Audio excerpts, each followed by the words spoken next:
Assalamualaikum warahmatullahi wabarakatuh. Di sini saya akan menjelaskan tentang sejarah kebudayaan Islam kelas 7, yaitu tentang strategi dakwah Nabi SAW pada saat di Mekah. Di sini materi yang akan saya sampaikan yaitu ada 5 subbab. Yang pertama, dakwah secara sembunyi-sembunyi. Yang kedua, dakwah secara terang-terangan. Yang ketiga, hijrah ke Habsyi. Yang keempat, hijrah ke Taif. Dan yang terakhir, tentang perjanjian Aqobah. Apakah kamu tahu tentang dakwah secara sembunyi-sembunyi? Selanjutnya, dakwah secara rahasia. Setelah mendapatkan perintah Allah SWT melalui wahyu, maka Rasulullah mengatur strategi perkembangan dakwah Islam di kalangan masyarakat Mekah. Maka dengan ini Rasulullah mengambil langkah dakwah secara sembunyi-sembunyi karena mengantisipasi reaksi orang Quraisy yang belum bisa menerima ajaran yang berbeda dengan keyakinan mereka. Rasulullah melakukan dakwah secara sembunyi-sembunyi selama 3 tahun. Pertama, mengenalkan Islam dengan orang-orang terdekat, atau biasanya disebut dengan as-sabiqunal awwalun. Adakah yang tahu orang-orang yang termasuk as-sabiqunal awwalun? Mari kita simak penjelasan berikutnya.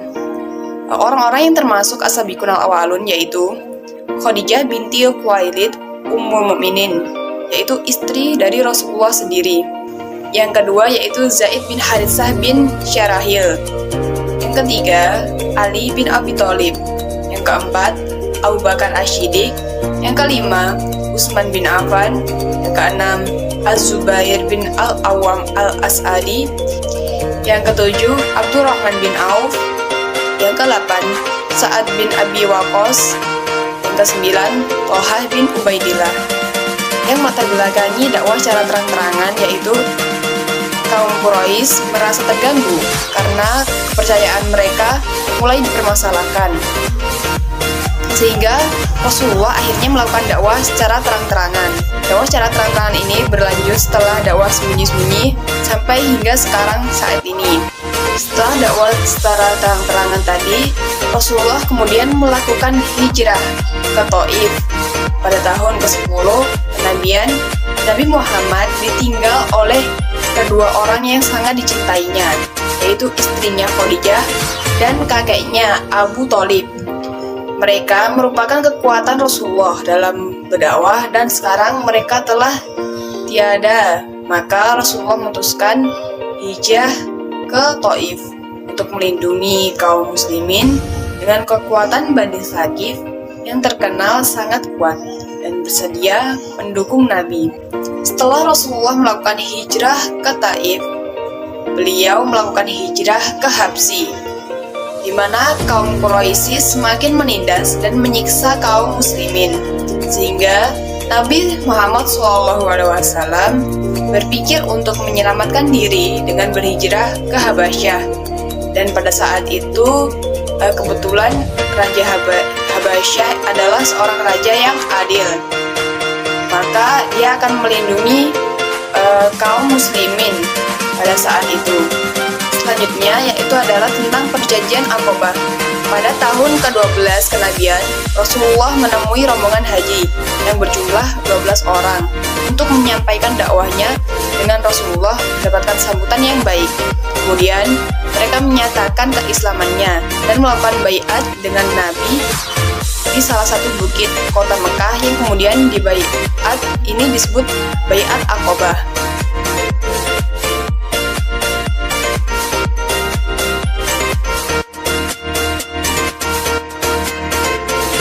Pada musim haji tahun 12 kenabian, Allah SWT menghendaki kebaikan kepada 12 orang pemuda Yatsrib untuk berbaiat kepada Nabi SAW.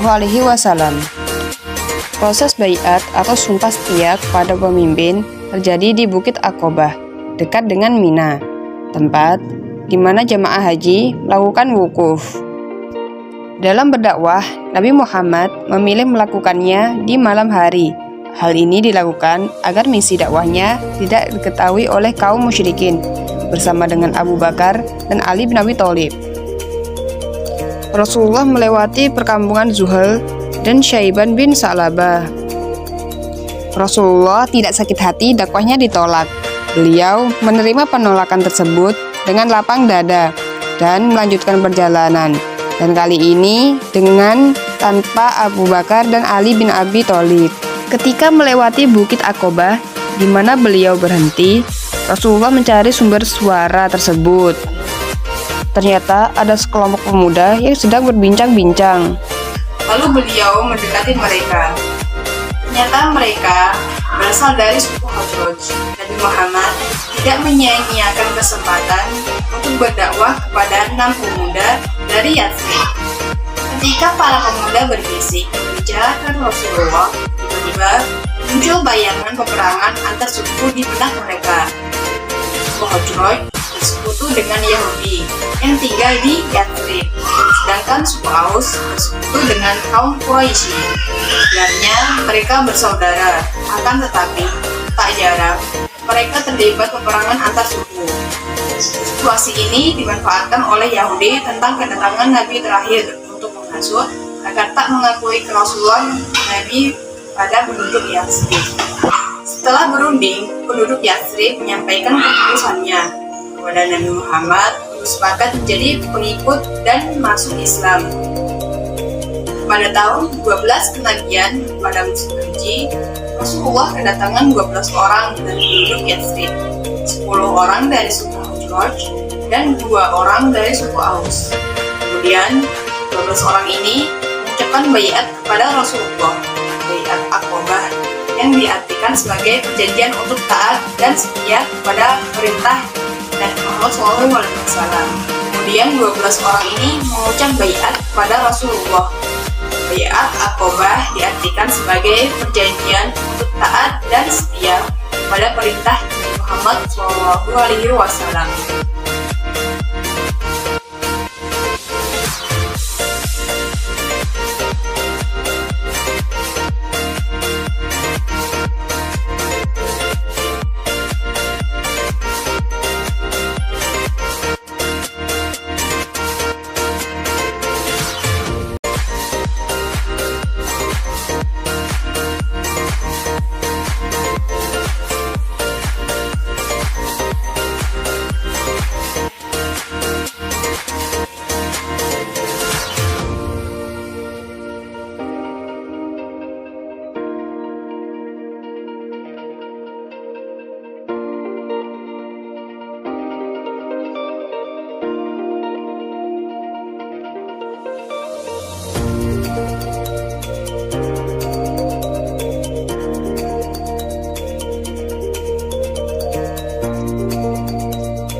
Mungkin sampai di sini penjelasan tentang strategi dakwah Nabi Muhammad SAW pada saat di Mekah. Semoga dapat dipahami dan bermanfaat bagi kita semuanya. Sekian, wassalamualaikum warahmatullahi wabarakatuh.